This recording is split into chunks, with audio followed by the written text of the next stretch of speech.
پریشان کون ہوتے ہیں؟ جو ہمیشہ نفع پہ نظر رکھتے ہیں۔ بزنس مین بھی وہی پریشان ہوتے ہیں جو نفع پہ نظر رکھتے ہیں۔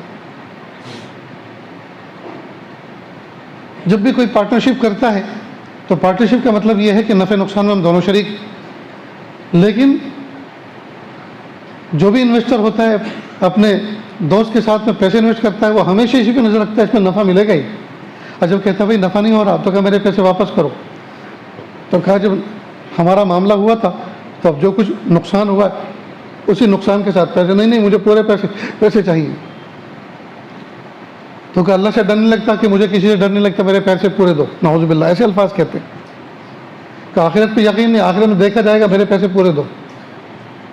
یہ وہ لوگ ہیں جو صرف نفع پہ نظر رکھتے ہیں۔ تو پریشانی کی وجوہات میں سے ایک وجہ یہ بھی ہے کہ ہم ہمیشہ نفع ڈھونڈتے ہیں، جب اللہ حاکم اور حکیم ہے اور کسی چیز میں نقصان ہو رہا ہے، یہ نقصان نہیں ہو رہا یہ بھی نفع ہے، یہ نقصان نہیں ہے یہ بھی نفع ہے، اس لیے کہ کرنے والی ذات اللہ کی ہے۔ تو جب اللہ کر رہے ہیں تو اللہ نقصان نہیں کیا کرتے، اللہ نفع کرتے ہیں۔ باپ اپنے بچوں کے نقصان نہیں کیا کرتا، نفع کرتا، چاہے وہ شکل نقصان کی ہو۔ ماں اور باپ دونوں کے دونوں پیارے منع کو لے کے ڈاکٹر کے یہاں جاتے ہیں اور ڈاکٹر صاحب سے کہتے ہیں ڈاکٹر صاحب بیمار ہے بچہ، دوائی دو، انجیکشن لگاؤ، جو بھی کچھ کرنا ہے کرو، جی بچے کو جلدی شفا ہونی چاہیے، پوری رات سوتا نہیں ہے۔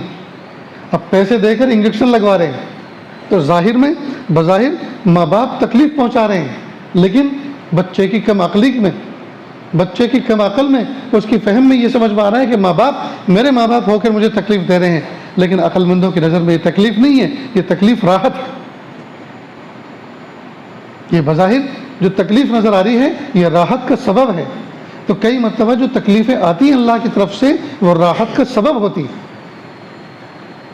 لیکن یہ سب کب ہوگا؟ جب ہم اللہ تعالیٰ سے سچی محبت رکھیں گے، تبھی تو اس کی تکلیف بھی ہمیں نفع نظر آئیں گے۔